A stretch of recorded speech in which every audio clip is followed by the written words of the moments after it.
Welcome to Movie Rants. Please subscribe and turn on notification. First and foremost, she is not dead. Secret Invasion Episode 4 begins with an aesthetically portrayed montage revealing that Gaya received the Super Skrull treatment before leaving New Skrullos. She heals moments after being shot and left for dead by Gravik, thanks to her new Extremis talents, one of several she most likely has now. As an aside, Extremis victims in Iron Man 3 could both breathe fire and heal. Following the opening credits, a flashback sequence takes place, this time to Paris in 2012, just after the events of the Avengers. Fury comes into a pub and meets Varra, which has been a regular theme for the show. They briefly discuss the Avengers before Fury inquires about the book she is now reading. It's a collection of poetry by American poet Raymond Carver, and Fury asks her which one she likes most. Late Fragment, the poem in question, is structured as a conversation between two persons, so they read it together. This is how it works. And did you get what you wanted from this life, even so? I did. And what did you want? To call myself beloved, to feel myself beloved on the earth. The scenario is easily the most poignant moment between husband and wife thus far, making Priscilla/Varra's betrayal that much more devastating.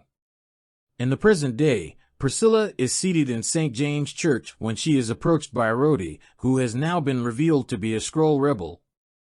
She inquires about Fury's dismissal, and Rhodey responds that he dismissed him personally. She wonders how that fits into Gravik's scheme, but she doesn't get an answer. The Skrull impersonating Rhodey orders Priscilla to assassinate Fury at their rural home. Fury, on the other hand, is listening and owing to a bug he planted on Priscilla. She tries to persuade Rhodey that Fury is a broken guy who should not be feared or killed. Rhodey, on the other hand, rejects her fears and makes an ominous declaration about what he intends to do. While they are prepared for another attack, Pagon, Killian Scott, talks to Gravik about Gaya, but Gravik tells him that he has already taken care of her. Their main concern right now is the strike. The aim is to assault a high-profile American target dressed as Russian forces, kicking off the war Gravik has been plotting for years. At a picturesque lake, Talos, Ben Mendelsohn, and Gaya talk about what happened, with Talos apologizing to his daughter. She says she doesn't need an apology, all she needs is to know that Talos has a plan. He does have one, but unfortunately, it's not one she likes. Talos believes that once they put down the Skrull insurgency, they will be able to use that as a bargaining chip to convince the president to give the Skrulls an amnesty so they can continue to live on Earth. Gaya tells him he's delusional and leaves. Priscilla goes to the Fury home and finds Nick in the kitchen, having failed to put on his wedding ring yet again. He prepares tea for them and they sit down to discuss. Fury confronts her over her involvement with Gravik, telling her that she was his greatest mistake. He tells her how he rejected all of his instincts when he married her, and that even now, knowing she's been sent to kill him, he's not sure he'd reverse his choices if given the chance. They both place their firearms on the table, and Fury questions Varra about how she became Priscilla. Dr. Priscilla Davis was dying from a congenital heart condition, she discloses. Varra paid her visits almost every day, although not always out of kindness. She was seeking for someone who could get beyond Fury's defenses, which prompted him to remark that she was already playing the long game. Whether it's true or not, Varra told her everything and offered to take over her life when it became evident that the real Priscilla was about to die. The dying woman then forced Varra to make 3 promises. First, that she would bury her at sea. Second, that she would continue to be a daughter to her parents. And third, that she would never injure Nick. They then recite Late Fragment once more before drawing their rifles and firing. And neither of them collides with the other. Fury joked that he isn't sure whether to divorce or renew their vows. It's a tense, emotional scene that's as exciting as Marvel's most action-packed moments to far. Fury warns Varra that they will come after her now that she has betrayed Gravik. But she assures him that she is capable of looking for herself.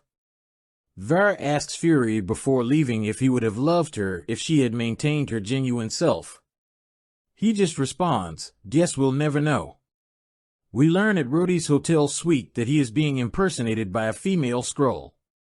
Skrull Rhodey discovers Fury, who has a bottle of Pappy Van Winkle's family reserve bourbon waiting for him. They take a drink together, and Fury informs Rhodey that there is a Skrull spy close to the president who wants his position back. Skrull Rhodey, on the other hand, shows Fury a video of Gravik as Fury murdering Maria Hill, Kobe Smulders, and blackmailing him. Rhodey then pledges to keep the video hidden if Fury quits spreading his wild conspiracies. Of course, Fury has another plan in the works. We turn to Fury and Talos in the car, where it was revealed that Fury had hidden a liquid location tracker in the bourbon. They pursue Rhodey to an airstrip where President Ritson, Dermot Mulroney, has just landed for a bilateral meeting with Russia. There's a light moment when the president asks Rhodey whether he's intoxicated, then instructs an assistant to buy Rhodey a large coffee for the road. It doesn't take long for the convoy to be attacked once they're on the road. Gravik and his men shoot rockets at the president's car while disguised as Russians, initiating an all-out assault on the convoy.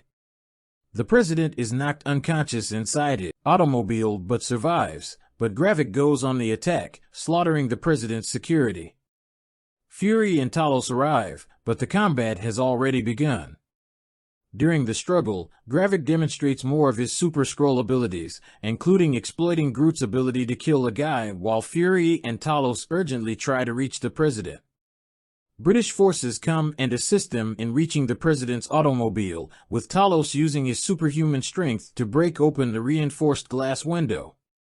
Gravik notices and instructs Pagon to shoot Talos. Even as he is dying and losing his human form, Talos continues to hammer on the glass, finally smashing it and allowing Fury to rescue the president. One of the troops scoops up Talos while Fury transports the president to his car. Fury pulls a gun on the soldier and orders him to lay down. Fury shoots the soldier when he refuses to cooperate.